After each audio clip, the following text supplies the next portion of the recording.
para você que está nos assistindo. Começamos mais um episódio aqui do programa Reflexos de Maria, neste mês de Maria, né?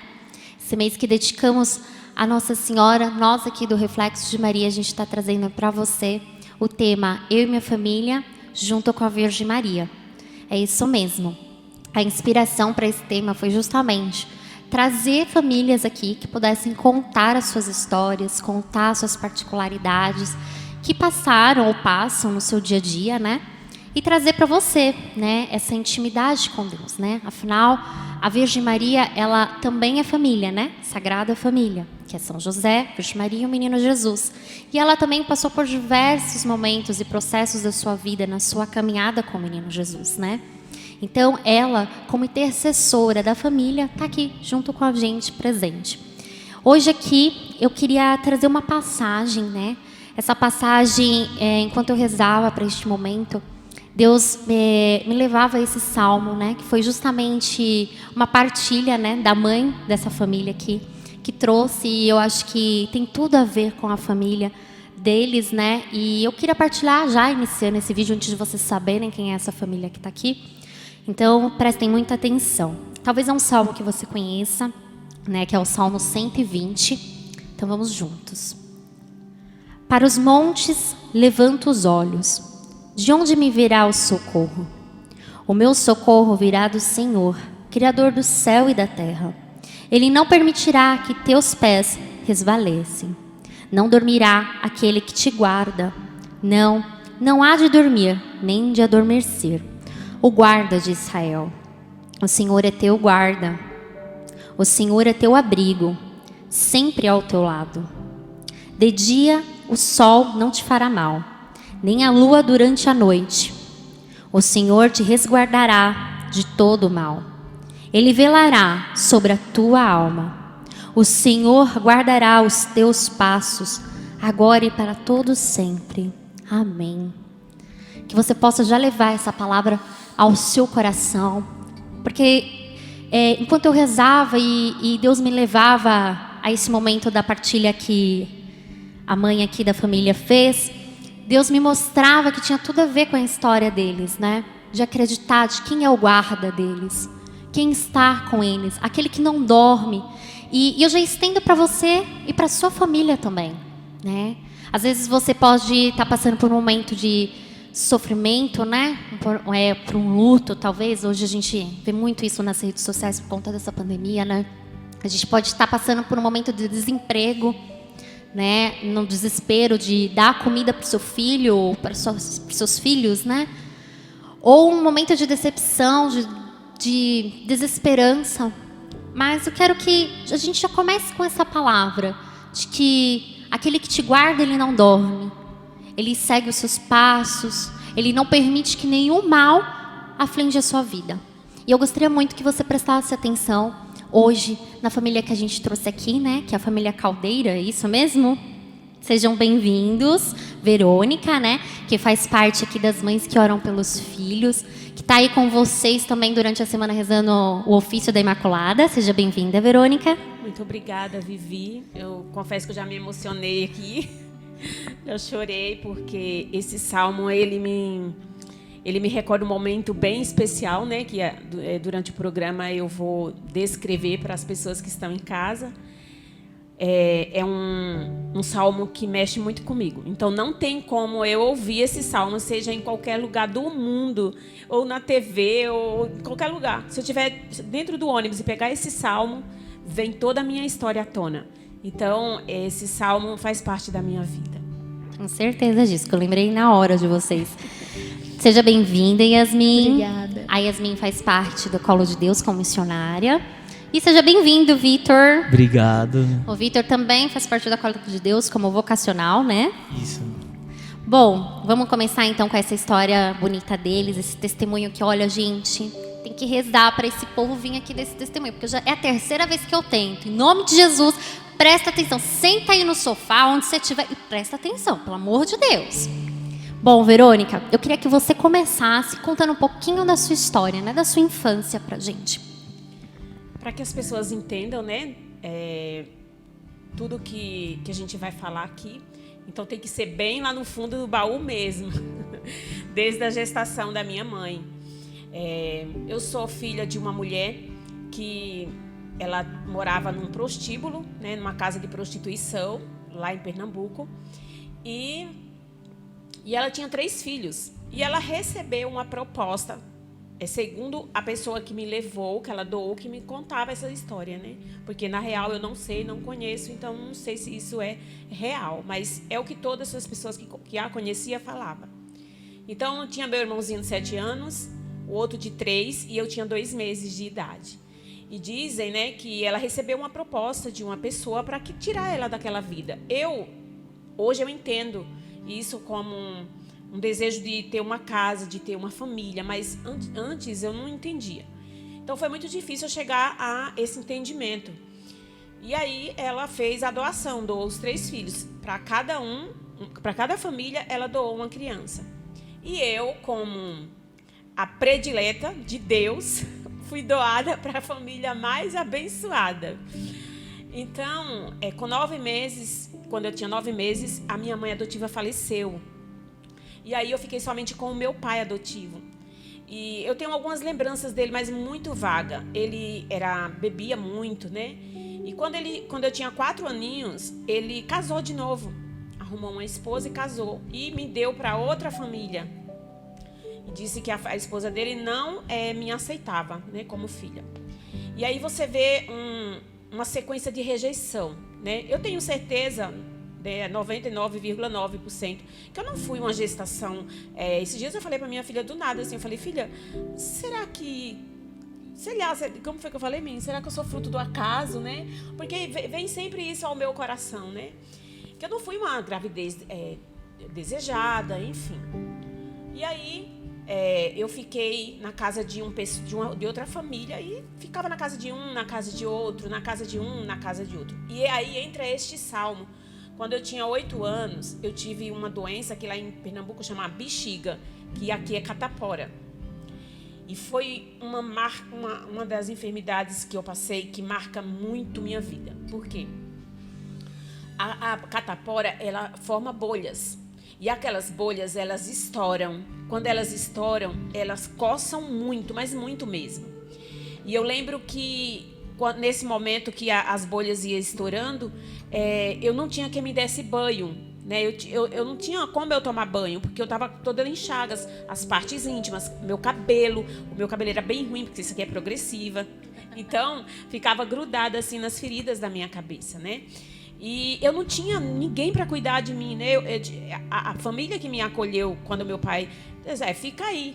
Mas fica aí de qualquer jeito, né? E essa marca desse tempo que eu passei de catapora, eu dormia em pé, porque eu não tinha cama. E lá no Nordeste tem o costume de dormir em redes. E eu ficava com medo de dormir na rede e não levantar, que grudava as bolhas.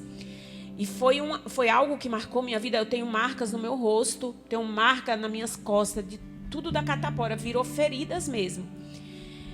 E eu lembro que era um dia chuvoso e eu fui tomar banho na chuva para aliviar a dor tão grande que eu estava sentindo. Eu tinha um monte assim, muitos capim, né, que alimenta os bois, né?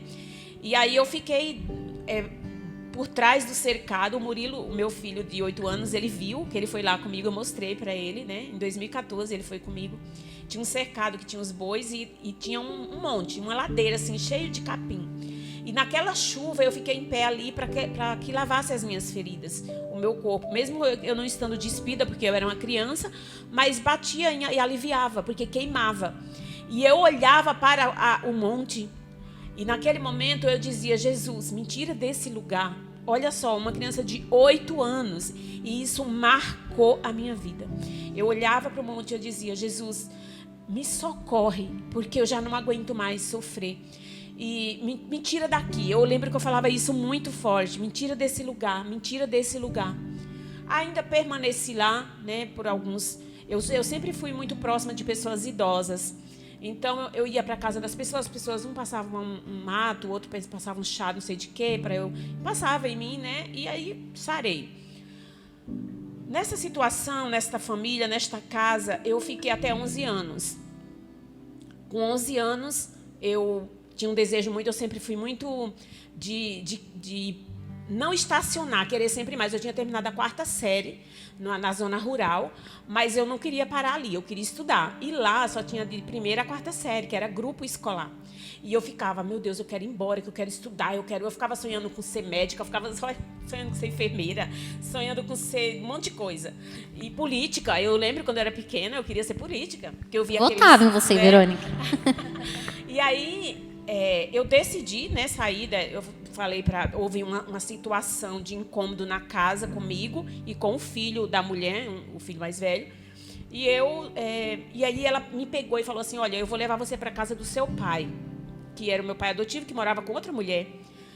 Aí ela me levou 2 horas andando dentro do mato para chegar aonde meu pai adotivo, né, morava com a mulher. Chegando lá, ela disse que não me queria. Outra rejeição. Ela disse que não queria eu lá, mas que eu podia ficar lá naquela noite, que no outro dia ela ia arrumar uma casa na cidade para que eu fosse morar, porque ela não me queria de jeito nenhum. E aí eu fiquei, conversei um pouco com meu pai, ele falou que não podia fazer nada, eu falei, tá bom, só que isso foi criando ranço. Você tinha quantos anos nessa época? 11 anos. Eu tinha 11 anos nessa época, desse acontecimento. E aí eu falei para ele que eu estava sendo judiada lá onde eu estava, e enfim, mas ele estava apaixonado, né? A pessoa apaixonada fica cega e não me olhou com bons olhos. E ela arrumou mesmo a casa para eu trabalhar, com 11 anos. Foi quando eu dei o meu primeiro passo. Cheguei na casa da pessoa, eu falei para a pessoa, eu vou trabalhar, mas eu quero estudar. E a pessoa falou assim, tá, tudo bem, então vou procurar uma escola municipal, né? Era até um centro espírita a escola. Eu lembro como se fosse hoje, de 5ª a 8ª série, era um centro espírita que eles acolhiam as crianças que vinham da roça. E aí, mas isso não influiu em nada na minha vida espiritual, graças a Deus. Só me ensinou a ser a mulher que eu sou hoje. E nisso, eu fiquei nessa casa. Demorou, com 13 anos, eu fiquei 2 anos. Com 13 anos, o chefe da família faleceu. E aí aquela mulher disse, eu não tenho condições de ficar com você, então vou dispensar você, você pode ir para outro lugar. Aí fui trabalhar na casa de outras pessoas. E assim eu fiquei embolando de uma casa para outra. Com 15 anos eu fui para o Recife, fui morar no Recife.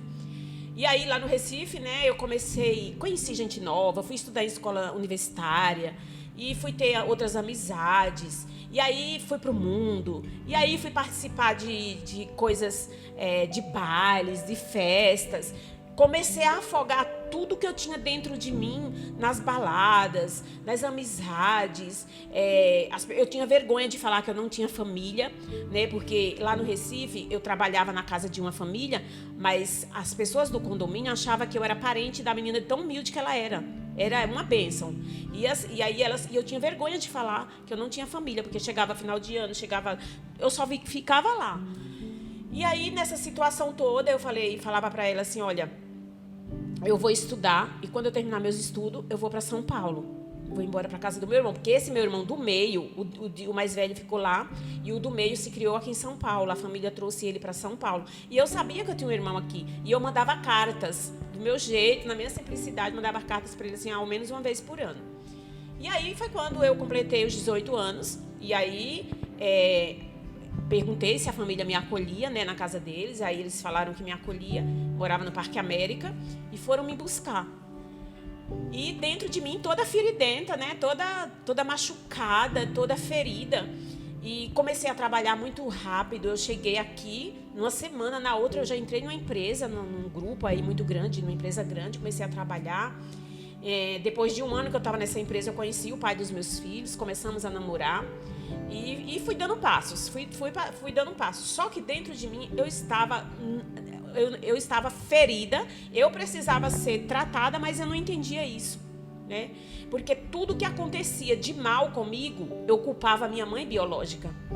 Quando as pessoas me batiam, eu falava, se ela tivesse cuidado de mim, hoje eu não estava apanhando. Quando eu fiquei doente de catapora, ali foi o ápice do ódio que eu criei da minha mãe. Porque eu falava assim, como que uma mãe, eu com 8 anos, gente, como que uma mãe tem coragem de abandonar uma criança com 2 meses de idade, tá mamando no peito, né? E isso eu fui criando ranço da minha mãe. Muito ódio, muito ódio, muito ódio. E eu não aceitava o abandono, eu não aceitava. E quando eu fiquei grávida da Yasmin, Aí foi que o meu ódio por ela dobrou, porque eu comecei a sentir dentro de mim uma criança mexendo.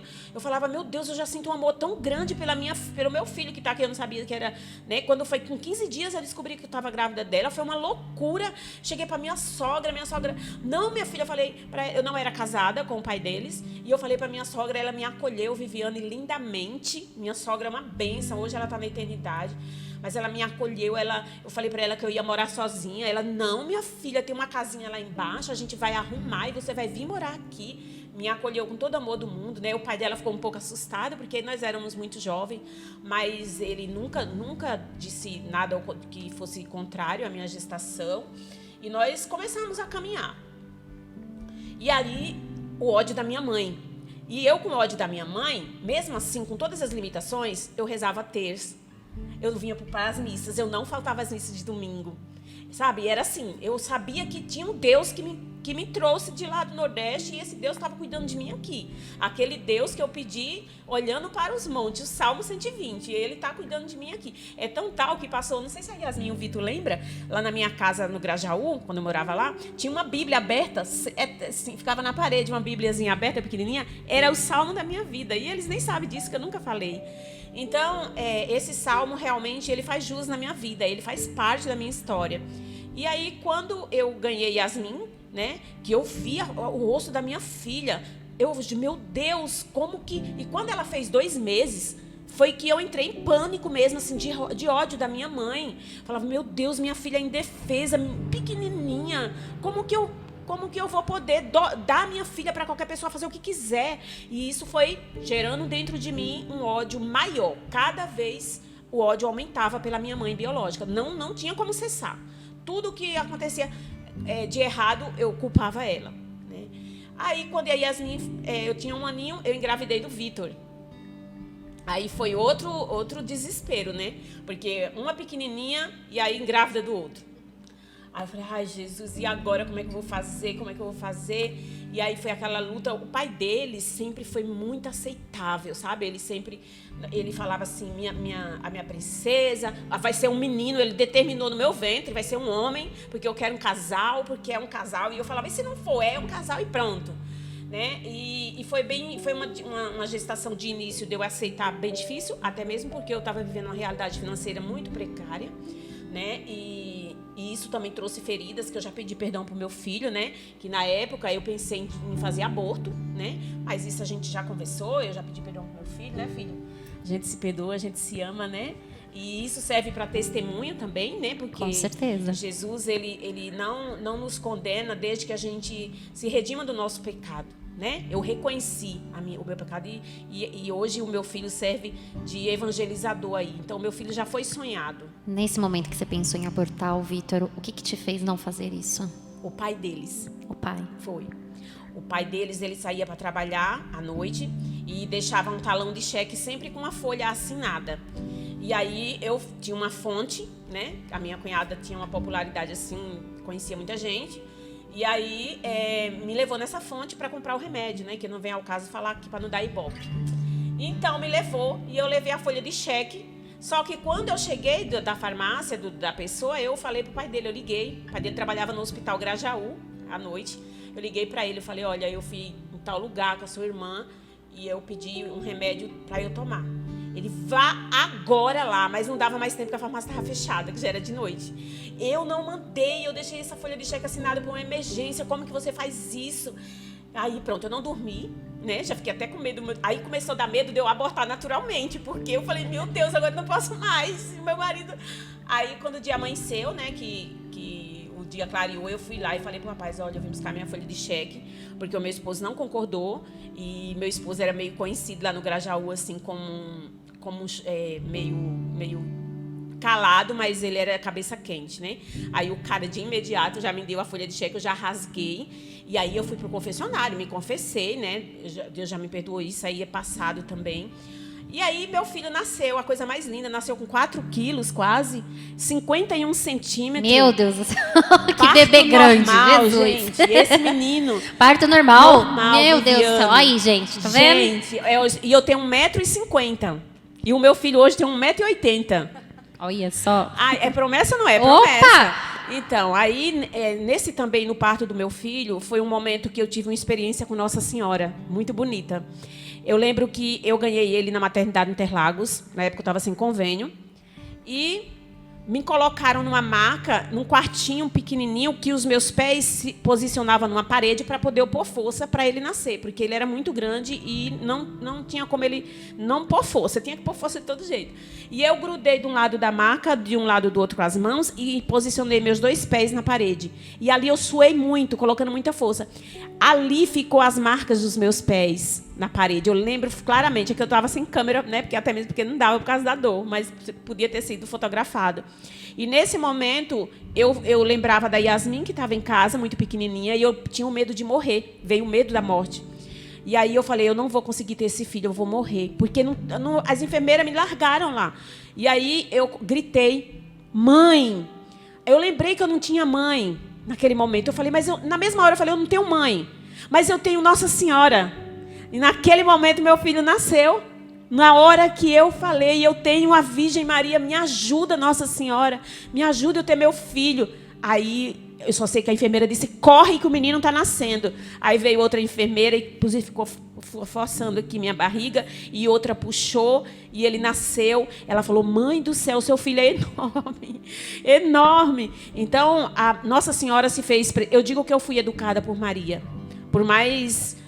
claro que eu não sou a perfeita, sou cheia de falhas, de erros, mas quem me educou foi Nossa Senhora. Nossa Senhora, ela tem uma importância muito grande do nascimento do meu filho, nos detalhes, e me ensinar a ser mãe, que eu não sabia o que era o amor de mãe. Até hoje eu vivo num aprendizado, mas graças a Deus, Viviane, eu sempre cuidei dos meus filhos com muito amor, com muito carinho, sempre andaram limpinhos, né? Sempre tive um zelo pelos meus filhos, sempre me preocupei com as coisas na minha medida do possível, para ter as coisas para ele dentro de casa. Então, a Virgem Maria, ela se faz presente. E esse mês de maio é um mês voltado para Nossa Senhora, mas é um mês que eu amo de paixão. Assim, eu tenho um zelo muito grande. Eu sou consagrada pelo método São Luís Maria Grigon de Montfort, que agora em maio fez 5 anos, porque não podia ser outro mês, né? Tinha que ser o mês de Maria. E aí foi acontecendo, né? Meus filhos foram crescendo, eu trabalhava no lugar, sempre trabalhei fora. Deixava na creche, depois eu comecei a deixar com minha cunhada, e aconteceu que a minha cunhada ficava com o Vitor. Quando eu voltei a trabalhar, o Vitor tinha 5 meses. E aí minha cunhada levava ele para eu amamentar dentro do açougue. Eu trabalhava no açougue de caixa, perto de casa. Aí ela levava, porque ele chorava muito. Ele chorava desesperadamente para mamar. Aí ela levava, eu dava mamar, ela trazia de volta. E aí eu fui dando um andamento na minha vida. Quando ela completou 6 anos e ele 4 anos, o pai deles faleceu num acidente de moto. E isso eu liguei à minha mãe, para você ver que não tinha noção nenhuma. Eu achava aquilo como fosse como que eu posso dizer, uma maldição, sabe? Para eu ficar viúva, para eu ficar sem um amparo, para eu ficar... Se a minha mãe tivesse me criado, se a minha mãe tivesse me educado, hoje em dia eu estava em outra situação, agora eu não tenho ninguém por mim. Fiquei sozinha com esses 2 meninos. Tudo eu ligava à minha mãe, tudo, a minha mãe biológica. E aí, o tempo foi passando, eu fui dando passos devagarinho, tive que pegar uma licença do trabalho, fui dando passos, comecei, mas eu não deixava de ir à missa. Eu não deixava de ir à missa. Sempre estava com eles na missa. Sempre. Os pequenininhos, tudo cotoquinho. E aí, o tempo foi passando. Eu conheci o padre Leslie, né, que é um padre da paróquia São Miguel Arcanjo.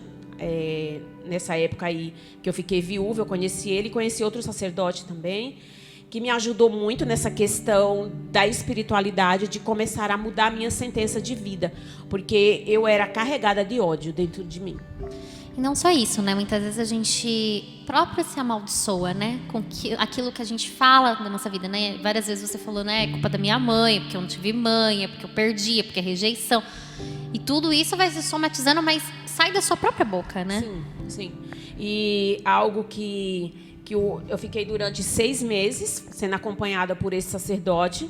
Ele me deu uma lista, né, para não me expor tanto. Aí ele digitou no computador, né, me deu uma lista e pediu para eu ir grifando quais eram os pecados, os ódios que eu tinha no meu coração. E tudo, quando chegava na minha mãe, eu não conseguia grifar. Porque eu não verbalizava a palavra mãe. A minha filha me dava cartão de Dia das Mães, o Vitor me dava, eu jogava tudo fora. Porque eu não tinha uma referência de mãe. Para mim, tanto faz, eu não gostava do Dia das Mães, né? E para mim era um dia comum, não tinha nada a ver comigo. E aí esse sacerdote foi me acompanhando toda quinta-feira, durante 6 meses. Eu louvo e agradeço a vida dele por se dispor, né? Porque é um tempo longo. Aí eu morrendo de vontade de comungar, e ele falava, não, você só vai comungar quando você perdoar sua mãe. Aí eu falei, mas não vai acontecer, então você não vai comungar. E ele era muito duro comigo. Aí quando foi numa das últimas vezes que eu fui passar com ele, a secretária dele, a Cidinha, me ligou, disse que eu cheguei lá, chamei no portão da paróquia, e ele lá do quarto dele falou assim, hoje eu não vou atender você não. Aquele dia eu queria desistir de tudo. Eu falei, não, eu não vou mais fazer direção espiritual. Ele está de brincadeira. E aí eu falei, depois de 6 meses, uma das últimas vezes, aí a Cidinha me ligou no outro dia e falou assim, Verônica, amanhã você vem. Era uma sexta-feira. Ao invés de ser na quinta, é na sexta. Ele vai te atender. E ali ele dispensou, se tinha algum atendimento, ele ficou inteiramente para me atender. Nós passamos 2 horas no confessionário. E eu falava os meus pecados e ele dizia, ainda tem mais. Ainda tem mais. Olhando a palavra de Deus. Você ainda não conseguiu verbalizar o que eu quero ouvir, o que o Espírito Santo quer te ouvir. E eu não conseguia. Eu sabia que era mãe, mas eu não conseguia falar. E aí ele disse, ele cansou. Ele falou, vamos para o sacrário. Vamos para o sacrário. Aí nós fomos para o sacrário. Quando eu cheguei no sacrário, ele disse, Jesus, aquilo que eu não posso, que não está sobre mais a minha orçada, agora eu passo para você. Então, está entregue aqui a Verônica, a história dela. Ele começou a ministrar uma oração de cura e libertação, e começou a rezar, eu me ajoelhei, ele começou a rezar na minha cabeça, Viviane, não deu assim, eu acho que 2 minutos daquele homem rezando em mim. Eu fui batizada no Espírito Santo. Eu recebi uma paz tão grande. E o meu nome, né? Meu nome, eu não gostava do meu nome porque foi a minha mãe biológica que me deu. Verônica, Maria e Conceição. É a minha mãe biológica que me deu esse nome. E eu não aceitava. Eu achava meu nome horrível, horrível. E aí ele começou a falar meu nome todinho. Começou a falar meu nome completo. E ali, quando ele foi falando, meu Deus, meu nome é lindo. Ele começou a falar a história de Verônica. Aí ele começou a falar da Imaculada, Nossa Senhora Aparecida. Começou a falar Nossa Senhora da Conceição Aparecida. E começou... Nossa, aí ele foi ministrando a importância do meu nome, que eu sou amada, que eu sou querida. E começou... Aí eu falei, Jesus, que amor é esse que eu nunca reconheci? Aí ele falou assim para mim, fica de pé. Aí eu fiquei. Aí ele falou assim, o que é que você está sentindo? Eu falei, padre, eu estou sentindo como se eu tivesse vomitado. Se eu tivesse vomitado muito, meu estômago está vazio. E ficou mesmo um buraco dentro de mim. Aí ele falou, amém. Agora diz assim 10 vezes, mamãe, eu te amo. Aí eu comecei, mamãe, eu te amo. Mamãe, eu te amo. Mamãe, eu te amo. Mamãe, eu te amo. Aí ele falou assim para mim, e agora, o que é que você tem a dizer para sua mãe? Para ela me perdoar. E agradecer por ela não ter me abortado. Aí ele falou assim, isso é uma verdadeira libertação. E aí eu fui ver o amor da Virgem Maria trabalhando em meu favor. Quanto a Virgem Maria trabalhou e intercede por mim, pela minha casa. Mas teve que acontecer, você que está aí me acompanhando, teve que acontecer um perdão verdadeiro. Se o perdão não acontecer, não será possível agir do Espírito Santo. Tem que haver um esvaziamento, tem que haver um vomitar mesmo de tudo aquilo que tira você da graça de Deus. Eu tive que me esvaziar, eu tive que reconhecer a importância da minha mãe para mim. Essa mulher que eu tive ódio a minha vida inteira, hoje eu não tenho contato com ela, não sei se ela é viva, até mesmo porque eu não tive mais contato com ninguém. E eu também não sinto um desejo de estar, eu quero conhecer minha mãe, né? Mas todos os dias eu comungo por ela, coisa que eu não fazia. Eu comungo por ela e eu digo na Eucaristia, Se a senhora, minha mãe e meu pai estiverem vivos, que essa Santa Eucaristia cubra vocês de graça. E se vocês forem falecidos, que Deus coloque vocês no paraíso eterno. Amém? Amém. E vejam bem, né? Me chamou a atenção aquele momento que o padre pediu para você falar: mamãe, eu te amo, né? Quanto isso é importante na nossa vida. Às vezes a gente fala: nossa, que coisa boba, né? Falar eu te amo. Mas essa palavra, ela tem muito poder. Porque partindo do princípio que somos filhos de Deus e Deus é puramente amor, quando a gente expressa, tem várias formas da gente expressar o amor, mas quando a gente vira para uma pessoa e fala eu te amo, isso é uma palavra de libertação, né? Hoje a gente vê a dificuldade das pessoas em falar para quem ali convive com ela, para quem ali é da sua família, quem é seu pai, quem é sua mãe, quem é seu irmão, falar eu te amo. Só que a palavra, ela tem muito poder. Ela liberta. E quando você falava mamãe eu te amo, mamãe eu te amo, eu entendi que ali o céu se abria para você, Verônica, e se colocava em festa pela sua libertação. Eu creio. Da sua história, né? Eu até chego a me emocionar porque é um peso muito grande você falar eu te amo. Então assim, se você tem a oportunidade, se tem uma pessoa que está aí do seu lado que você ama essa pessoa, não perca tempo. Vira para fala e fala eu te amo, eu te amo, eu te amo, porque isso é libertador. Isso é ser herdeiro de Deus, é exercer o amor de Deus.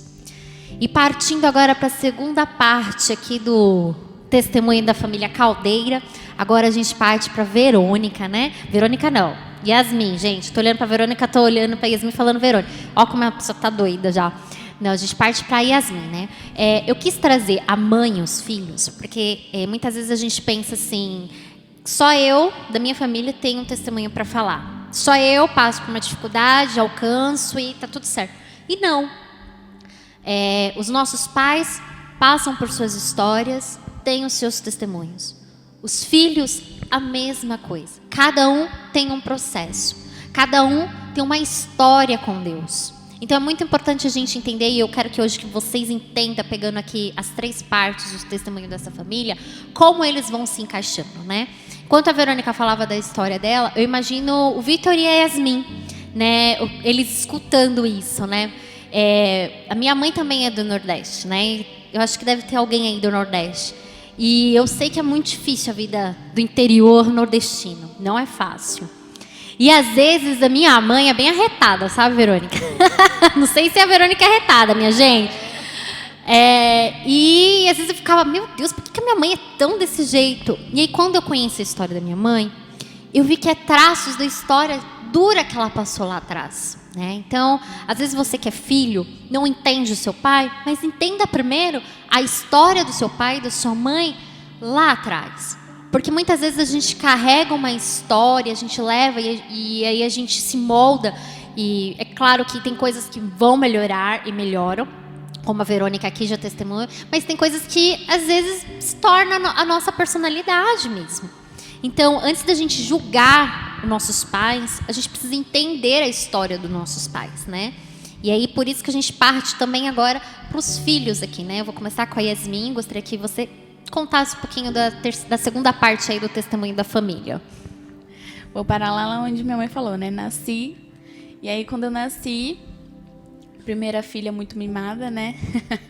Menina e tudo mais.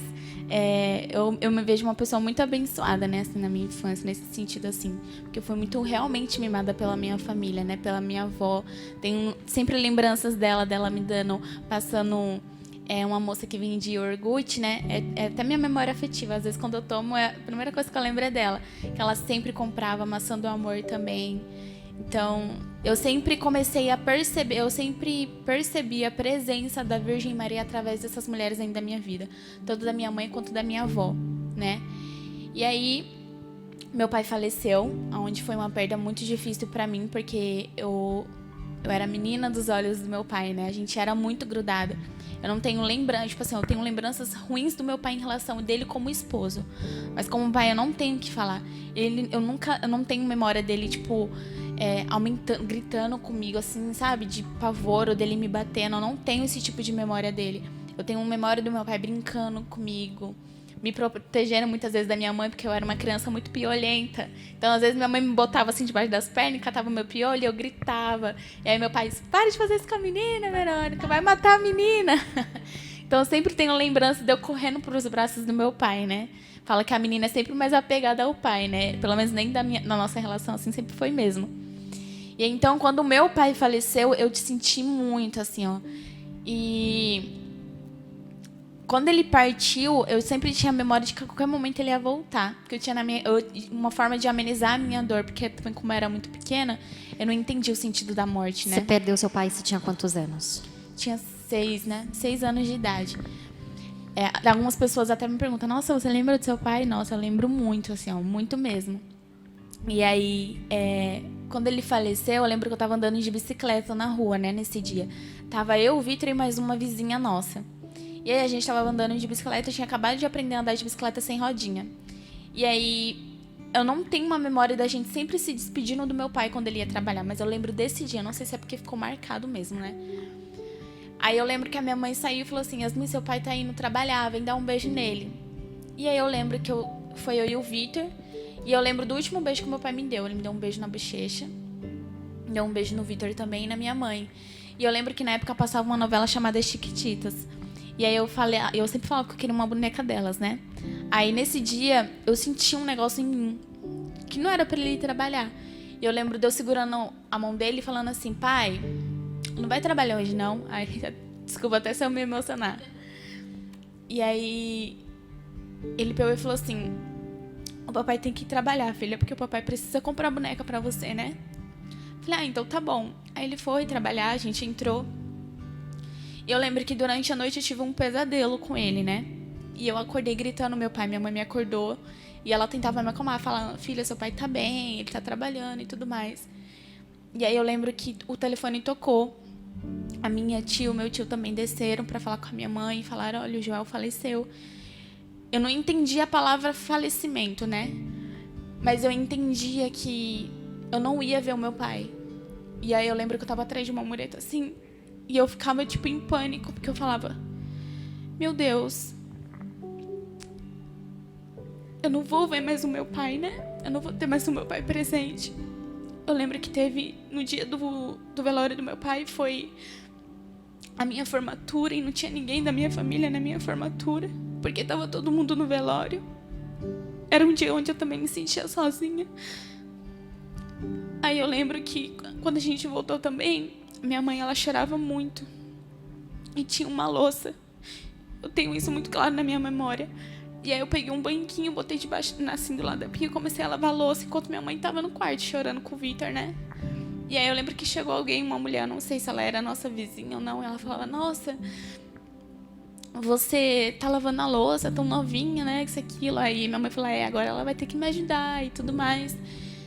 E ali eu entendi que a partir daquele momento eu teria uma responsabilidade muito grande dentro de casa, né? E aí minha mãe, ela teve isso, antes ela saía para trabalhar, agora seria em dobro, né? Então minha mãe, ela foi muito ausente na minha infância, na infância do Vitor, porque a forma dela amar era trabalhando, era trazendo alimento para dentro de casa, né? E aí, quando ela começou a trabalhar, ela deixava a gente com a minha tia e tudo mais. Existiam outras pessoas também que cuidavam da gente, mas no comecinho foi a minha tia e o filho dela, né, que era mais velho do que eu e o Vitor. E foi aonde começou a acontecer os abusos sexuais, que o meu primo começou a molestar a gente, né, de primeira instância, depois ele começou a ter penetração e tudo mais. Ele começou a abusar da gente, e ali eu comecei a entender. Eu não entendi o sentido daquilo que estava acontecendo, mas eu entendia que aquilo era errado, porque ele sempre falava pra mim não contar pra ninguém. Então, ali começou também já uma grande batalha na minha vida, né? Onde eu tinha que aguentar tudo sozinha, onde eu tinha que guardar isso pra mim. E no fundo, eu também já tinha um negócio dentro de mim que eu sempre me sentia culpada. Eu me sentia culpada pela morte do meu pai, por eu ter pedido uma boneca pra ele. Eu me sentia culpada pelos abusos sexuais, porque eu poderia ter avisado alguém, eu poderia ter dado algum sinal, qualquer coisa, e eu não dei. E assim eu fui crescendo. Até os meus 8 anos de idade, os abusos sexuais iam acontecendo. Só que por conta disso, aconteceu a afetar o meu psicológico, mesmo criança, né? Onde eu comecei a dar trabalho na escola. Você tinha quantos anos quando começaram os abusos? eu acho que eu tinha por volta de uns 5 anos de idade, 4 anos. E o Vitor? Tinha quantos anos? Deveria ter uns... Se eu comecei com uns 3, 4, ele deveria ter uns 2 aninhos. Ele era tipo um bebê ainda, né? E aí, eu comecei a dar muito trabalho na escola, não de malcriação, mas de aprendizado mesmo. Eu não conseguia pegar as matérias, eu não conseguia me relacionar com as pessoas, né? Ter amizades e tudo mais. Eu sempre fui uma criança muito excluída. Não falava muito, não era de conversar, eu era quieta. Não conseguia pegar as matérias. Aí uma das professoras chamava minha mãe também para conversar, falava: sua filha tá tendo um problema, a senhora poderia levar ela numa psicóloga para ver o que tá acontecendo. Até aí minha mãe também não sabia. Eu sempre guardando isso. E aí eu comecei a ter muito dificuldade mesmo. As matérias ela não entravam na minha cabeça. E aí as pessoas começavam a me chamar de burra e eu comecei a acreditar que aquilo realmente era uma verdade sobre a minha vida. E aí, só que aquilo me fazia mal, porque eu via que eu era diferente das outras pessoas, né? Minha mãe, ela começou a pagar aula de reforço pra mim, pra uma mulher ajudar a gente e tudo mais. Às vezes ela também tentava ajudar, e aí às vezes ela não tinha muita paciência. Ela não entendia o que eu tava passando. Então, por ela também não ter uma mãe muito presente na vida dela, ela não ter tido um vínculo afetivo com uma pessoa, ela teve que aprender comigo, né? Praticamente a ser mãe. Então, às vezes, ela me batia porque ela não tinha paciência de me explicar a matéria, porque ela explicava 1000 vezes e 1000 vezes eu não conseguia pegar. E aí ela explodia e acabava me batendo e tudo mais. E assim ia acontecendo, só que eu não entendia, né? Tipo assim, ela poderia me contar a história dela, que nem você falou, mas eu não ia entender, porque eu também estava afogada na minha própria história, né? E aí foi se passando o tempo. Quando chegou no ensino fundamental, eu tinha mais ou menos uns 12 anos de idade, por aí. A idade que o Murilo tem hoje, 12, 13 anos de idade. Eu nunca contava as coisas que aconteceu comigo pra ninguém, né? Então a minha forma de expressar aquilo e botar aquilo de alguma forma pra fora era escrevendo ou desenhando. Eu lembro que eu tinha escrito um bilhete relatando os abusos sexuais, né? E aí eu lembro que quando eu cheguei em casa, eu tinha guardado esse bilhete atrás do meu bolso. E minha mãe nunca foi de pegar minhas coisas, nunca foi de futucar, não que eu saiba, né? Nunca foi. E nesse dia ela viu um bilhete no meu bolso e ela quis pegar. Ali eu entrei em choque, porque na minha cabeça ela ia me mandar pra fora de casa, ela ia me rejeitar, ela ia me bater. Porque como eu tinha uma memória muito agressiva da minha mãe por conta da minha infância, pra mim ela ia me bater, ela ia fazer alguma coisa, né? E aí quando a gente, enfim, eu cansei de lutar com ela pra ela não pegar o bilhete, ela correu pro quintal e eu me tranquei dentro do banheiro. E ali eu falei assim, meu Deus, eu nem sabia quem era Deus direito. Mas eu sabia que era uma pessoa que naquele momento poderia me ajudar de alguma forma. E eu peguei e falei assim, meu Deus,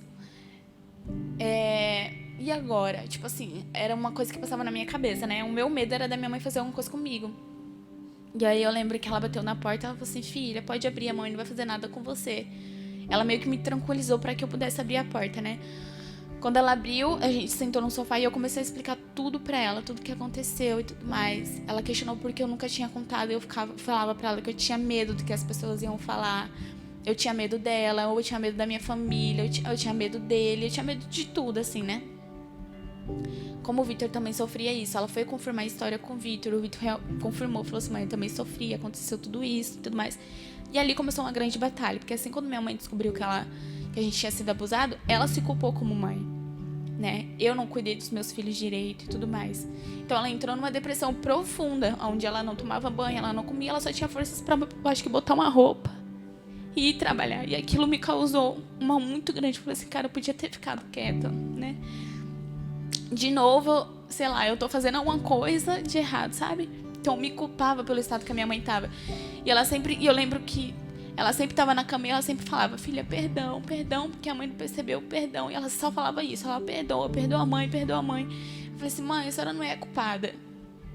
A senhora não teve culpa, né? A senhora não sabia. Como que a senhora vai cuidar de uma situação que nem a senhora sabia?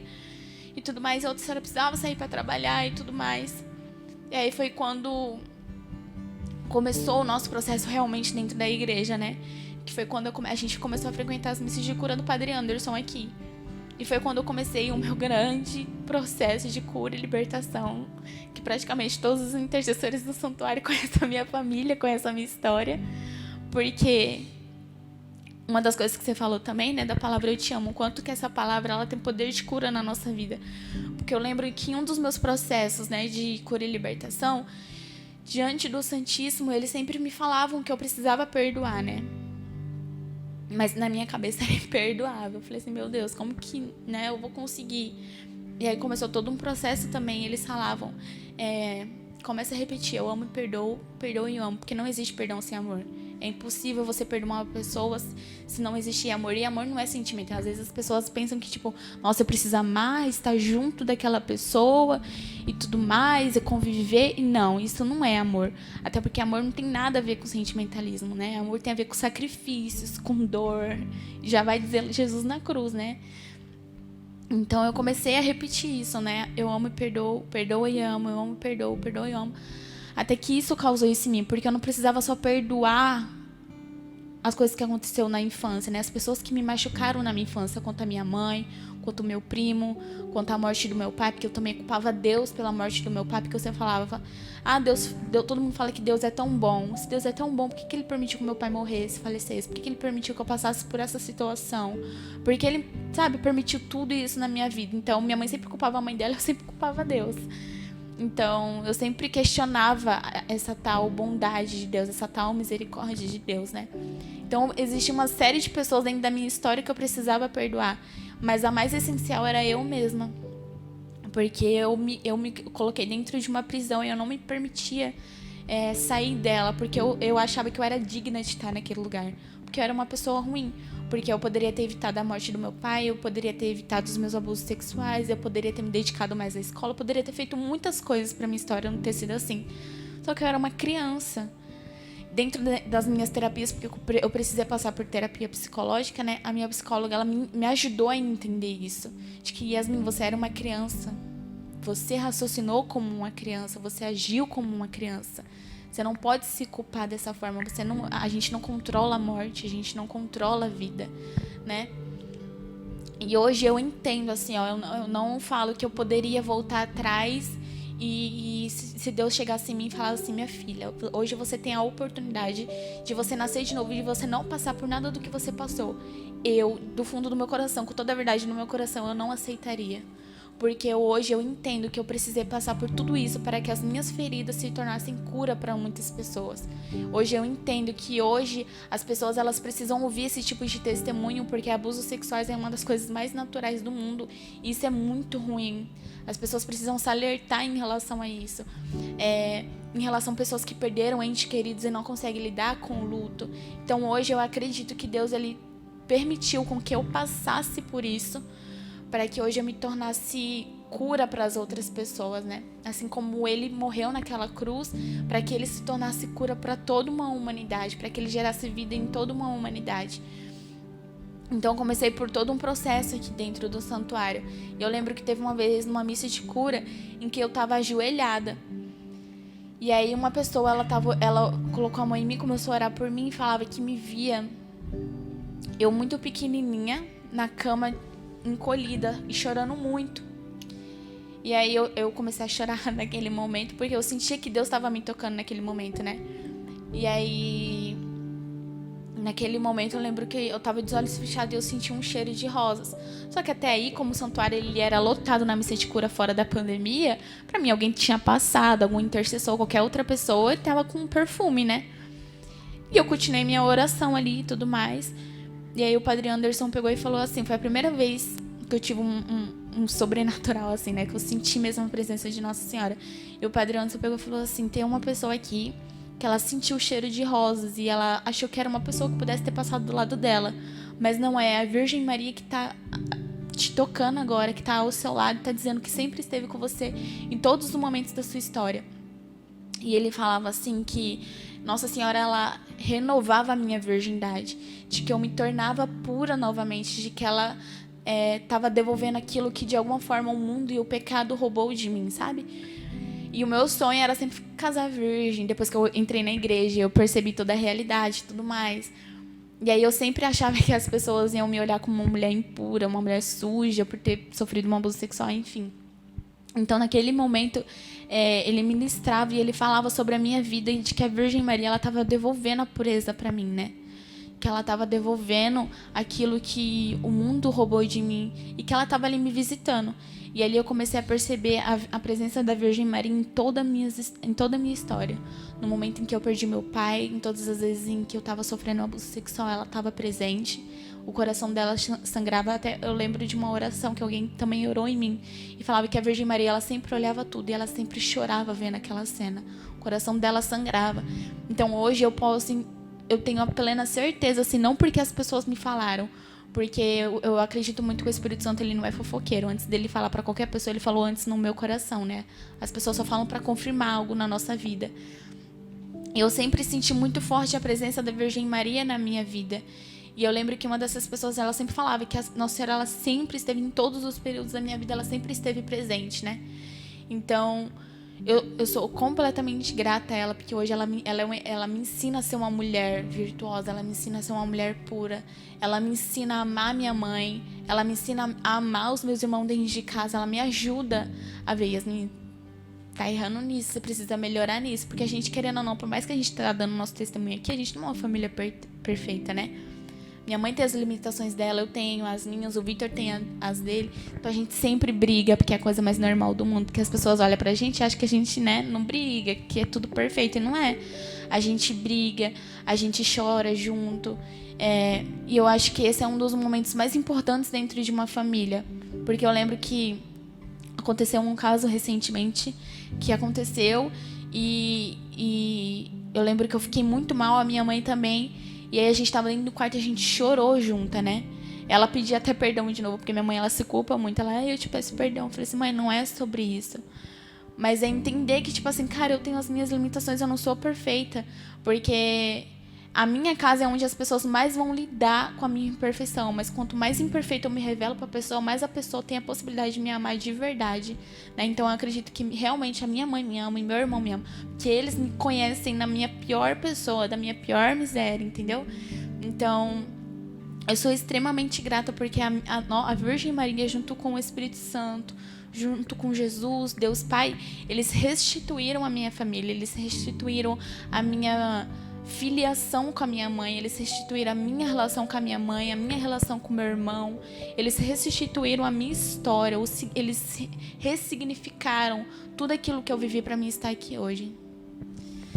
E aí, depois de todo esse processo, você se conhecendo melhor, você se perdoando, né? Se amando, conhecendo a sua história, aceitando tudo aquilo que Deus fez na sua história. Hoje você caminha junto com a Colo de Deus, né?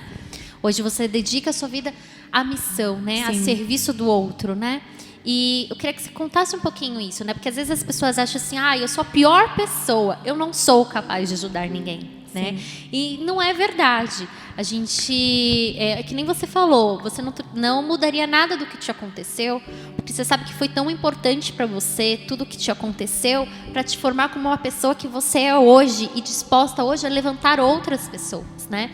Então conta um pouquinho pra gente essa sua experiência também, de você assumir a sua missão, ser essa missionária, né? Depois de toda essa luta, é claro que assim, a gente quando vira missionário, quando se dedica a serviço do outro pelo nome de Cristo, né? A gente não é perfeito, né? Se fôssemos perfeitos, estávamos no céu com santos, né? A gente ainda não virou santos, né? Estamos nessa terra para nos purificar e para sim nos tornarmos perfeitos e santos, para estarmos junto com os anjos, né? Conta um pouquinho pra gente da sua experiência com a Colo de Deus. Eu conheci a comunidade através das músicas, né? Eu acredito que muitas pessoas, né? Porque a comunidade, ela se tornou conhecida por conta das músicas, né? Então, as músicas começaram a atingir meu coração de uma forma diferente. Então, eu comecei a falar assim, tem alguma coisinha aqui. E eu lembro que eu fui no meu primeiro retiro da Colo de Deus, o Geração Atômica. Que é um retiro só da comunidade, onde a gente ora muito. E aquele retiro é como se fosse um ano novo para a Colo de Deus, que dali vai sair a moção para o próximo ano que a gente vai viver. E aí eu fui pela primeira vez para o Geração Atômica. Eu lembro quando eu fui pela primeira vez, eu ouvi o meu fundador falando, né, o Hugo, e eu falava assim, cara, eu encontrei meu lugar. Eu não consigo descrever em palavras o que eu senti naquele momento, mas eu me sinto, sabe, eu não sei quando você trabalha muito o dia inteiro, você tá muito cansado, e você chega em casa e você sente uma paz e fala assim, cara, agora eu tô num lugar confortável pra mim. Sei lá, eu acho que foi isso que eu senti. De que eu tava cansada de procurar o meu lugar. Não que no fundo eu esteja procurando, né? Porque eu não tava procurando na época um lugar. Né? Pra mim, eu nem sabia que eu tinha um lugar. Mas eu lembro do meu sentimento de, cara, eu tenho uma família, eu tenho pessoas que nem eu, né? Eu me identificava por conta do carisma mesmo, né? Então, eu lembro que quando eu cheguei no Geração Atômica, Jesus, ele me dava uma visão minha de um quebra-cabeça e eu era uma peça desse quebra-cabeça. E eu, de várias formas, tentava me encaixar em outros quebra-cabeças, só que o quebra-cabeça, se você não coloca ele no lugar certo, ele não vai se encaixar realmente em lugar nenhum, né? E Jesus, ele me falava no meu coração de que ele me deu uma forma específica, de um lugar específico, e que eu fazia parte daquele lugar. E aí é como se eu via a mão de Deus me pegando assim, me colocando dentro da cola de Deus. Esse é o seu lugar. Quando eu tive essa visualização, ali eu tomei a decisão. Falei assim, Deus, é aqui que eu vou doar a minha vida. É aqui que eu vou me gastar por você. É aqui que eu vou evangelizar. Eu vou pregar o evangelho nesse lugar. Aí eu voltei pra casa, eu fazia parte da missão Aclamai-vos, que foi um dos momentos mais difíceis pra mim, que era, né, desvincular. E eu falei pra ele, gente, eu não vou fazer mais parte e tudo mais. E aí começou toda a minha caminhada dentro da cola de Deus, né? E hoje eu sou extremamente grata por Deus ter me feito comunidade, porque a maioria dessas coisas que eu contei aqui pra vocês, todo esse meu processo de cura, além de ser dentro do santuário, foi dentro da cola de Deus também. Eles me ajudaram demais. Hoje eu sou extremamente grata pela vida do meu fundador, porque ele foi a voz, né, do pastor a me conduzir para o caminho certo, independente de qualquer coisa. Hoje, por exemplo, a nossa sede fica em Jandaia do Sul, no Paraná, né, no norte do Paraná. Então, todas as vezes que eu vou pra lá, o meu coração, ele se enche, porque eu sinto, cara, realmente, eu nasci pra isso daqui. Quando eu até me emociono também, porque todas as vezes que eu tô lá e eu vejo os meus irmãos orando, chorando pelo evangelho, a gente muitas vezes em desespero porque a gente não conseguiu pagar uma conta do mês, como a gente vai arrumar dinheiro e tudo mais, eu falo assim, cara, eu nasci pra isso daqui. Quando eu fecho meus olhos, eu vejo os meus irmãos orando, eu falo, cara, eu sou desse lugar, sabe? E eu sou extremamente grata por Deus ter me feito colo de Deus. Eu olho para a vida dos meus irmãos, para a história dos meus irmãos de comunidade, eu falo assim, meu Deus do céu, o quanto que a história deles me cura e a minha história cura eles também, sabe? É diferente, o Vitor pode contar porque ele também se identificou com carisma, é diferente quando a gente está em comunidade, né? Quando eu tô com os meus irmãos, quando eu choro na presença deles, eu rasgo o meu coração. Que nem hoje a gente tem, a cola de Deus, ela nasceu dentro de uma célula, né? Indo nas casas das pessoas, orando e tudo mais. E o Hugo, ele sempre deixou isso muito claro, né? A cola de Deus é a cola de dentro da casa das pessoas. A cola de Deus nasceu assim. Então hoje a gente é em células, né? Onde a gente mais se alimenta do carisma, principalmente quem tá longe de Jandaia do Sul, né?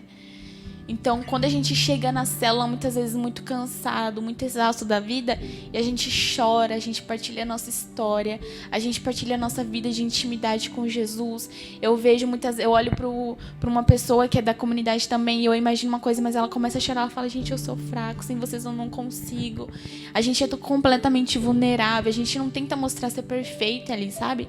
Dentro da cola de Deus, a gente não tem um peso de querer se mostrar santo, porque a gente sabe que a gente não é. A gente não tem um peso de se mostrar perfeito, tanto que no nosso galpão lá em Jandaia do Sul, uma das frases que tá na porta é assim, gente perfeita cuidando de gente perfeita.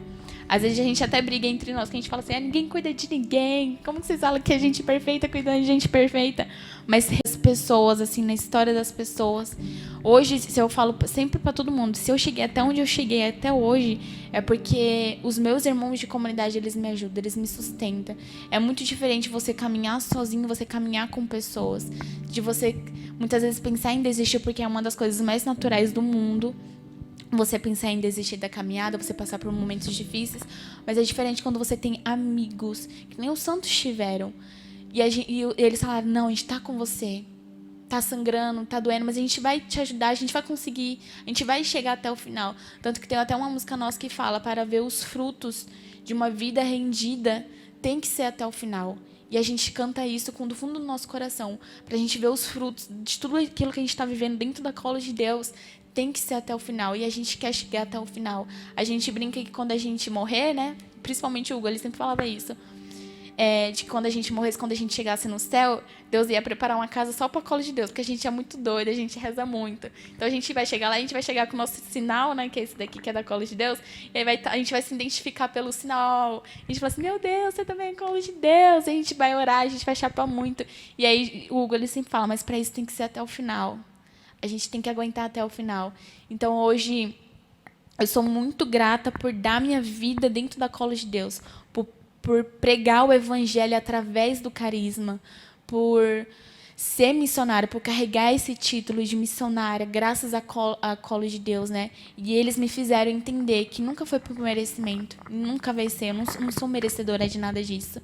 É por pura misericórdia, tanto que um dos nossos 4 nós da consagração é a misericórdia, né? E é o que mais é pegado pra gente, assim, de que a gente não é merecedor daquilo, mas é justamente por isso que Deus... O Hugo, ele sempre falava que ele pegou as piores pessoas e colocou dentro da cola de Deus. As piores pessoas estão dentro da cola de Deus. E eu, sendo parte da cola de Deus, eu posso confirmar isso, que realmente as piores pessoas estão lá dentro. Mas eu sou extremamente grata por estar com os rejeitados. Porque eu fui rejeitada um dia pelo mundo. Eu fui uma pessoa em que as pessoas olhavam para mim e falavam, você não vai conseguir. E a cola de Deus falou, você vai sim. Então, eu sou extremamente grata hoje por fazer parte dessa comunidade, por ser membro dessa comunidade. E mais ainda, por ser colo de Deus. Eu queria só acrescentar, em relação a ela dizer que foi rejeitada, né? Em algumas situações de rejeição dela, que ela passou. Quando eu fui chamada por várias vezes na escola, por conta de falta delas conseguir memorizar os ensinos, né? Pelo menos matemática. Então, Jesus amado, você falava A, ela falava B. Yasmin assim, enfim.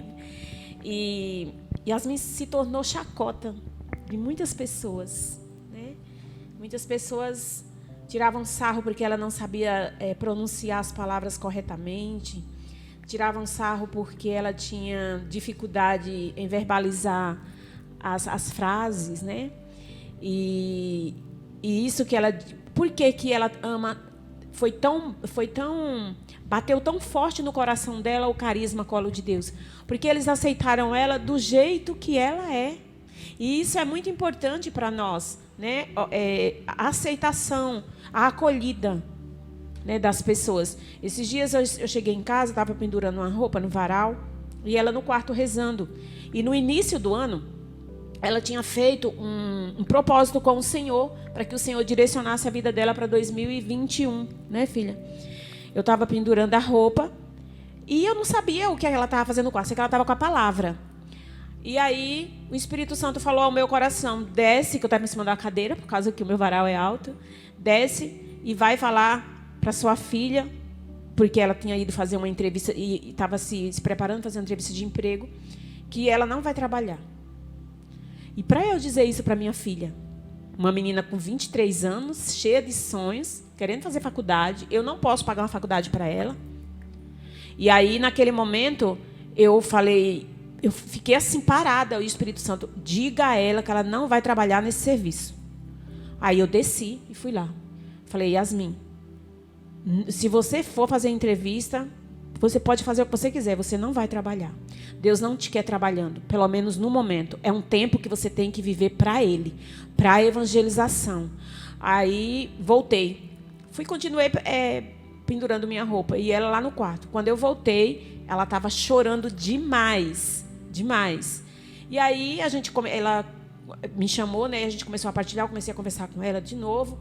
Falei, filha, eu sei dos sonhos da minha filha, eu sei o que ela almeja, que todo jovem quer, né? E eu não posso suprir aquilo a ela, não posso dar, né? Que eu também não tenho condições financeiras para isso. Mas, ao mesmo tempo, eu vejo o cuidado de Deus. Se Deus falou para ela não trabalhar, neste momento, Ele vai arcar com a necessidade que ela precisa. Né? E aí ela foi entendendo, depois a gente conversou, ela chorou muito. E aí ela falou, mãe, pegou a passagem bíblica, me mostrou o pedido que ela tinha feito ao Senhor no início do ano, que eu não sabia. E aí Deus usou de mim para confirmar aquilo que ela tinha pedido no início do ano, né? Depois a gente partilhou com o Vitor também, né? E é isso, a nossa vida na nossa casa, como ela bem disse, não é perfeita, né? Não é, porque nós somos pecadores, mas dentro das nossas limitações humanas, a gente se dispõe a compreender um ao outro. Eu pedi para você falar da Colo de Deus, porque às vezes a gente está vivendo uma situação que a gente fala que não tem um caminho para seguir, não tem um lugar para ficar, não tenho ninguém para compreender, não tem um lugar que eu me encaixe. Só que Deus, Ele dá um propósito de vida a todos nós. E Ele sabe o lugar onde você tem que ficar, as pessoas com quem você tem que andar e quando Ele vai falar com você, né? A Yasmin, até ela chegar na Colo de Deus, ela passou por um processo. A Verônica, até ela chegar nas mães que oram pelos filhos, ela também passou por um processo com Deus. De lugares que ela tinha que estar, pessoas que Deus tinha que enviar para estar com elas, e o que Deus tinha que falar no tempo que Ele queria falar. Então, muitas vezes a gente está se curando de algo, só que naquele momento em que a gente está se curando, a gente ao mesmo tempo fica com aquela ansiedade de falar, mas e agora? Eu estou me curando, mas aonde eu tenho que estar curado? E Deus, Ele vai caminhar. Ele vai trazer você por um caminho onde Ele quer trazer o propósito de vida para você. Onde Ele quer te colocar, onde Ele quer te fazer necessária ali a sua presença. Por isso que ela tanto se emociona. Porque ali ela encontrou o lugar que Deus, bem lá atrás, quando ela nasceu, quando Ele soprou a vida sobre ela, ela encontrou o lugar onde Deus queria que ela estivesse. E aí a gente continua agora com a terceira parte daqui da família. Gente, sossega aí, vamos continuar que o negócio tá emocionante, viu? Eu tô aqui me segurando para não chorar também, para o negócio andar, né? Porque eu chamo as famílias e eu sou mole. Aí a família começa a contar as histórias dela, eu começo a querer chorar, eu dou uma segurada, eu dou uma respirada, eu falei, ai meu Deus, aí a Yasmin vai começar a gaguejar aqui, eu vou ter que entrar em ação, o que eu vou falar? Então segura aí, vamos para a terceira parte, que agora quem vai falar é o Vitor. Vitor, eu queria que você falasse, assim, se a Yasmin falou aqui pra gente, era tão novinha, você era mais novo ainda por tudo que vocês passaram, né? Queria que você falasse o que você lembra, a sua percepção, o que você sentiu, né? Assim, eu imagino que agora você escutando todas essas histórias aqui da sua mãe, da sua irmã, passa um filme na sua cabeça, bate aquele sentimento dentro de você. Eu queria que você partilhasse um pouquinho conosco. Desde muito jovem, né? Eu e a minha irmã, a gente sempre foi muito educado, muito catequizado pela minha mãe. Por toda a história que ela teve, né? Que ela foi catequizada também quando ela era mais jovem, então ela já foi trazendo isso pra gente. Como a minha irmã disse, quando a gente era mais jovem, né? Quando a gente era criança, a gente sofreu os abusos. E quando eu fui crescendo, eu fui entendendo isso, pra mim foi muito difícil entender tudo o que tinha acontecido. Como a minha irmã falou, eu também me culpava, também achava que a culpa era minha. E isso foi gerando em mim muitas feridas gigantes. E que hoje, graças a Deus, eu tenho minha psicóloga, faço terapia, e ela é uma das pessoas que mais me ajuda a tratar tudo isso. E eu acho importante também dizer isso, né, de que Deus é o Deus da cura, de que Ele cura tudo. Mas também Ele capacita outras pessoas para poder nos ajudar neste processo de cura. Eu fui ficando mais jovem e a gente acabou mudando de casa. A gente morava num apartamento, a gente mudou de casa e a gente mudou para uma casa aqui do bairro, aqui perto. E comecei a participar da escola, fui para a escola e tudo mais. E na escola eu fui fazendo uns amigos. E eu descobri que um amigo meu, que era da escola, ele era coroinha de uma paróquia perto dessa casa que a gente estava morando. E eu comecei a frequentar essa paróquia, que é a Nossa Senhora da Caridade. Então eu comecei a servir lá como coroinha. E aí minha mãe acabou me acompanhando junto. Mas eu era o que mais ia praticamente, porque minha mãe ela trabalhava de domingo a domingo, então ela quase praticamente não ia na missa comigo. E minha irmã, ela praticamente não acordava cedo para ir para a missa. Então, geralmente eu ia na missa das 9, servia na missa das 9 da manhã, então eu ia praticamente sozinho na missa. Servia e tudo mais. Enfim. E aí acabou que eu fiquei servindo mais ou menos uns 3 anos lá na paróquia, como coroinha. E acabou que eu comecei a vir aqui no santuário. Um grupo de oração foi lá em casa. E aí um grupo de oração que era daqui da paróquia, eles foram lá em casa, rezaram pela gente, pela nossa família, enfim, tudo mais.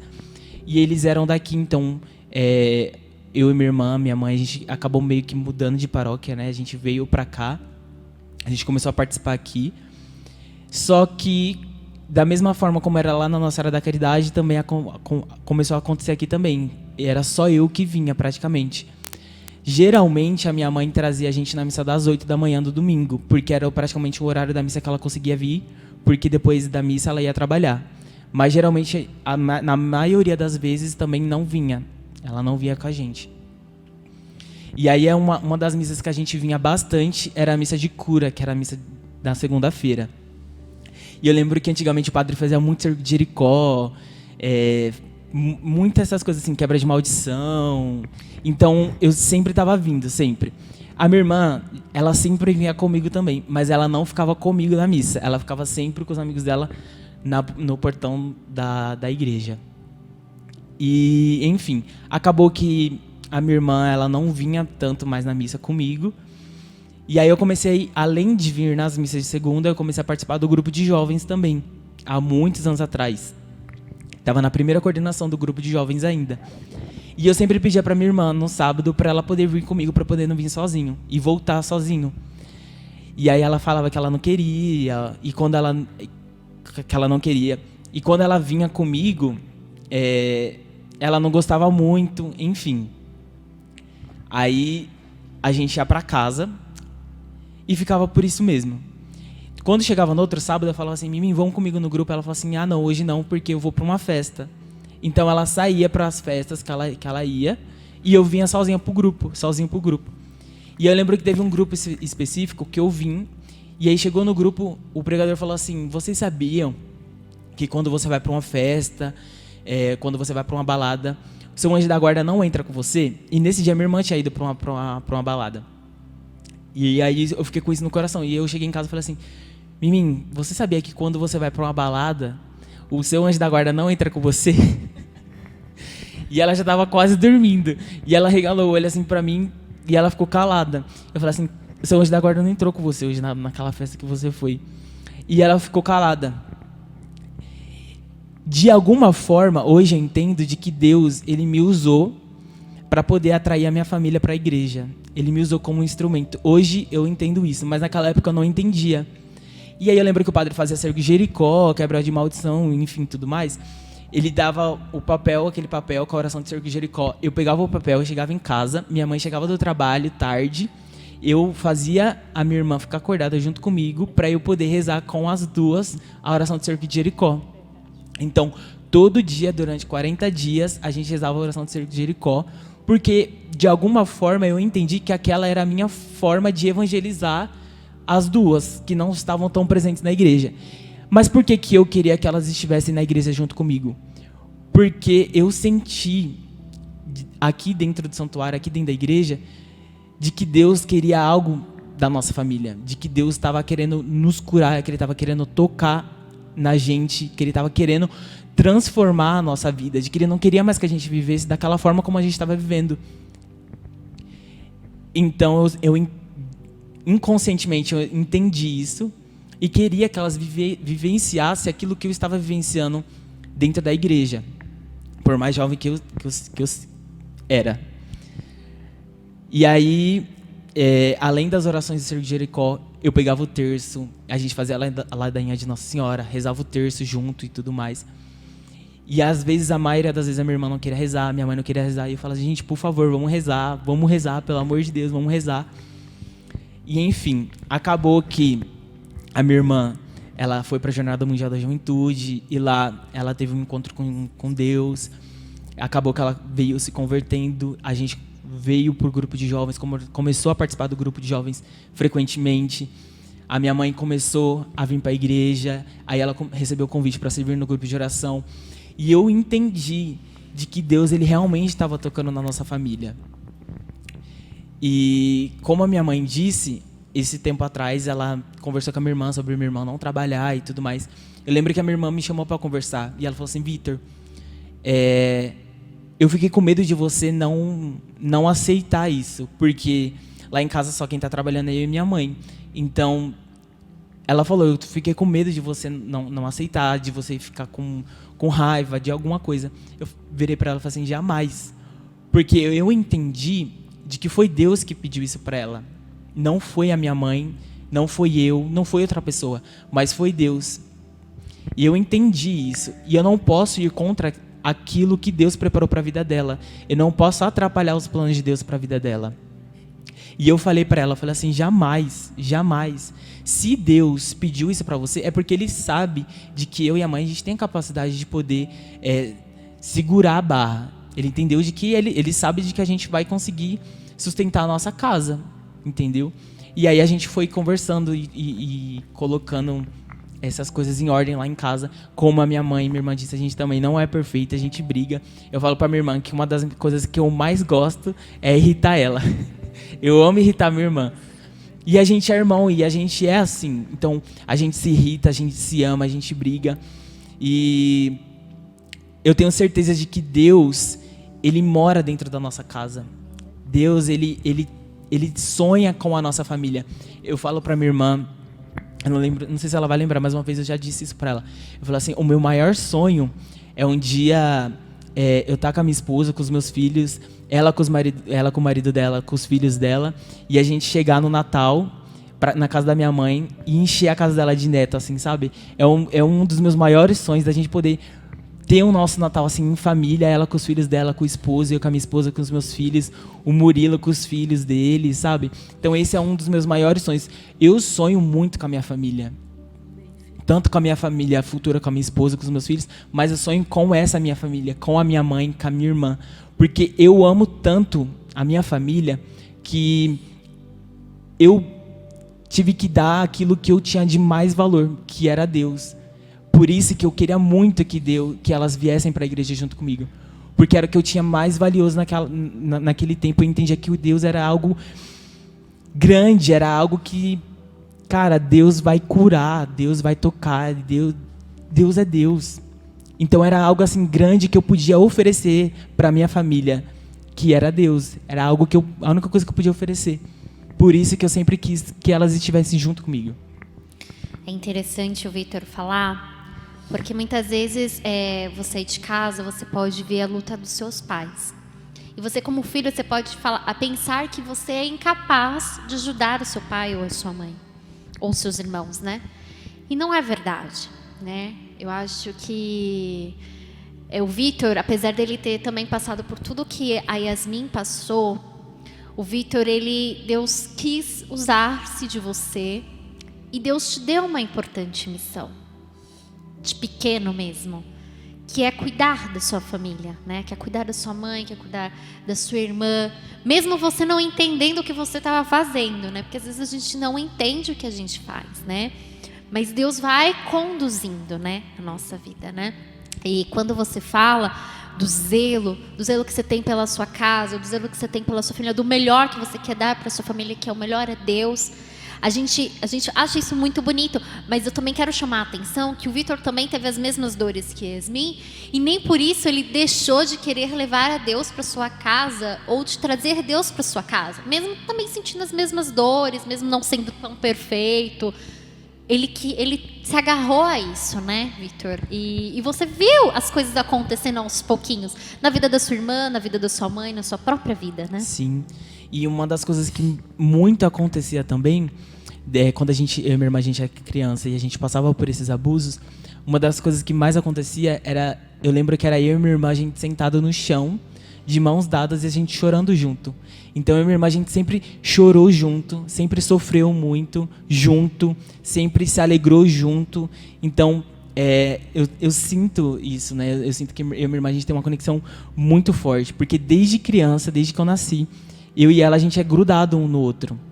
Então a gente sempre sofreu junto, sempre sorriu junto. Então a gente sempre esteve do lado um do outro. E foi isso que você falou, né? Uma das coisas que eu entendia Hoje, existe uma frase que diz assim, a nossa maior missão, o nosso maior campo missionário é a nossa casa, é a nossa família. E por mais jovem que eu era naquela época, eu não entendia isso, mas hoje eu entendo e hoje eu vejo isso, que a minha mãe e a minha irmã são as pessoas que eu preciso evangelizar. E são elas que me evangelizam. Teve um tempo atrás de que eu comecei a fazer faculdade e eu me afastei muito da igreja, eu me afastei de tudo. É como se eu tivesse virado uma chave assim na minha cabeça, eu tivesse esquecido tudo aquilo que eu tinha vivido dentro da igreja. E eu lembro de uma vez que a minha mãe e minha irmã sentaram comigo para conversar, e elas falaram assim: Vitor, o que está acontecendo com você? Vitor, você foi a pessoa que trouxe a gente para a igreja e olha o que está acontecendo com você. Cara, acorda, pelo amor de Deus. O que você está fazendo da sua vida? E ali eu comecei a entender, eu falei assim, tem alguma coisa de errado, eu preciso mudar, eu preciso fazer alguma coisa referente à minha vida, porque senão eu vou acabar me perdendo de verdade, 100%, e aí, o que vai ser de mim? E aí eu comecei a relembrar tudo aquilo que eu tinha vivido com Deus, tudo aquilo que Deus tinha feito dentro da minha casa, dentro da minha família. E eu falei assim, cara, realmente, Deus, Ele me usou dentro da minha casa, dentro da minha família, e eu não posso simplesmente virar uma chave na minha cabeça e esquecer tudo isso. Eu preciso começar a voltar ao meu primeiro amor e viver aquilo novamente. Então, da mesma forma como lá no início, eu evangelizei a minha irmã e a minha mãe, depois de um tempo, elas foram as pessoas que me evangelizaram e me fizeram voltar para a casa de Deus. E hoje você caminha também com a Yasmin na colo de Deus, né? Sim, hoje eu estou no meu primeiro ano vocacional, né? Se Deus quiser, ano que vem eu vou pro discipulado. Vai sim, vai sim. Bom, gente, a gente viu várias situações aqui de família, né? A gente viu a versão da mãe, toda a história da mãe, tudo que ela passou. Vimos a história dos filhos também, tudo que eles passaram. E assim, o que mais eu acho bonito nessa família é que um é base e alicerce pro outro, é encosto pro outro, né? Pro outro não cair, né? E os três, e o Murilo, que não tá aqui, que é o mais novinho, vão caminhando juntos, assim, né? Vão conquistando aquilo que Deus tem para a vida deles, né? E aí a gente vai chegando agora no final, né, desse programa. E a Yasmin, ela sugeriu uma música também da Colo de Deus, que é uma música bem bonita, eu não conhecia, né? E eu queria te convidar a você refletir todas essas situações e tudo que os três aqui compartilharam com a gente. E se colocasse no que hoje você vive, no que hoje a história da sua família passa, né?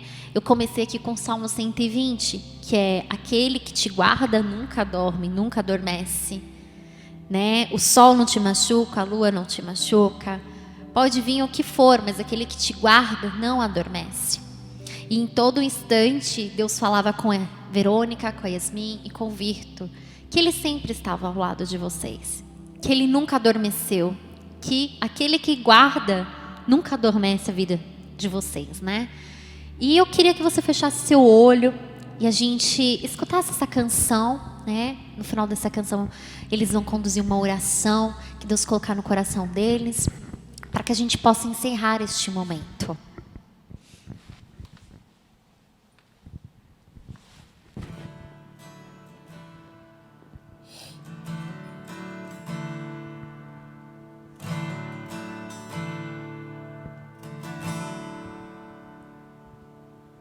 Procurava uma razão pra viver.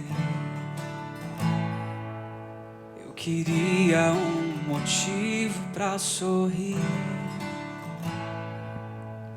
Em muitas coisas depositei tudo que eu queria, mas eu não sabia que me amavas tanto assim. Nada que faço pode pagar o que fizeste, Deus, por mim. Te pergunto como te agradecer, como te agradecer, como te agradecer,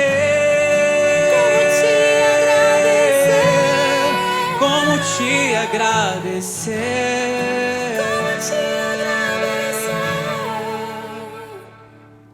Procurava uma razão pra viver. Eu queria um motivo pra sorrir. Em muitas coisas depositei tudo que eu queria, mas eu não sabia que me amavas tanto assim. Nada que faço pode pagar o que fizeste, Deus, por mim. Te pergunto como te agradecer, como te agradecer, como te agradecer, como te agradecer, como te agradecer.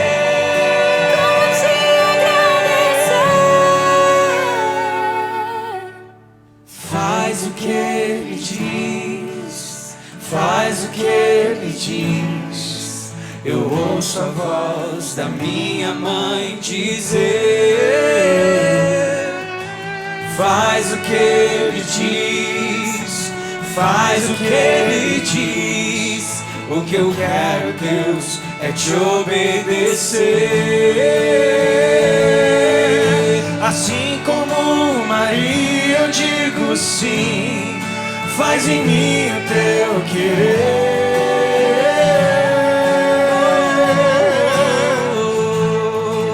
Assim como Maria, eu digo sim.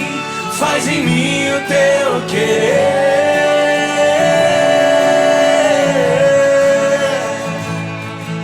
Assim como Maria, eu digo sim. Faz em mim o teu querer.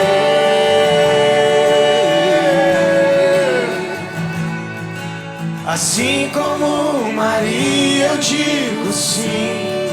Faz em mim o teu querer. Faz em mim o teu querer. Faz em mim o teu querer. Faz em mim o teu querer.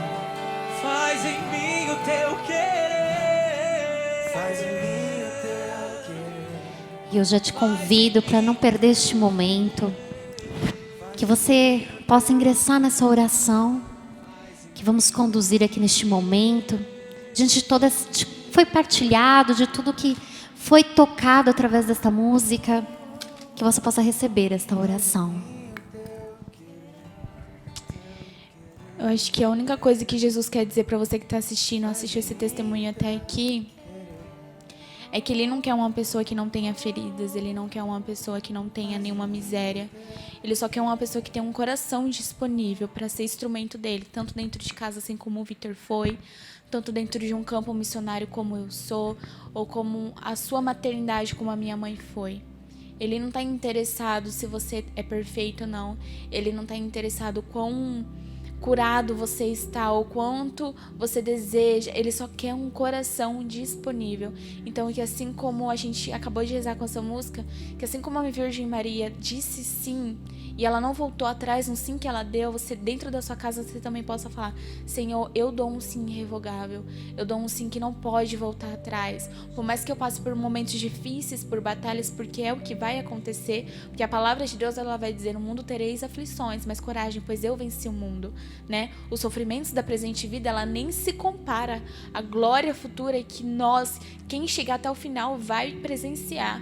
Então, que mesmo perante as dificuldades, que mesmo perante a cruz, a gente possa se manter de pé, assim como a Virgem Maria ela esteve. Que a gente, assim como ela deu um sim perante o anjo dela, a gente possa também hoje falar que o nosso anjo da guarda possa receber o nosso sim e levar até Deus. Assim como o céu entrou em festa pelo sim da Virgem Maria, por um coração que estava disponível, que hoje também o seu anjo da guarda leva o seu sim até o céu, e o céu se enche de alegria, porque uma pessoa aceitou ser instrumento de Deus nessa terra. Amém. Eu peço que você que acompanha este momento de testemunho, de oração, que você não, era o que o Senhor colocava em meu coração, que você não transforme as coisas que te aconteceram de ruim em maldição. Transforme tudo isso em bênçãos. Vá pedindo ao Espírito Santo que vá te movendo, que vá te ensinando. Peça Santíssima Virgem, estamos aí próximo de Pentecostes. Vá pedindo a Nossa Senhora que ela vá trabalhando em seu favor. Vá te ensinando a ser mãe, a ser filho. Vá te ensinando a ser esposa, a ser serva, a ser funcionária, de agrado ao coração de Deus. Irmãos, somente é possível Deus trabalhar em nossos corações com a nossa abertura de coração, com a nossa liberdade. Deixa o Espírito Santo trabalhar, deixa o Espírito Santo te favorecer nos dons, nas graças. Deixa o Espírito Santo mover a sua vida, deixa o Espírito Santo te mudar de posição de derrotada, de derrotado, para a posição de vencedor, de vencedora que você já é. Vá dizendo ao Espírito Santo tudo aquilo, as machucaduras do seu coração, aquilo que você disse.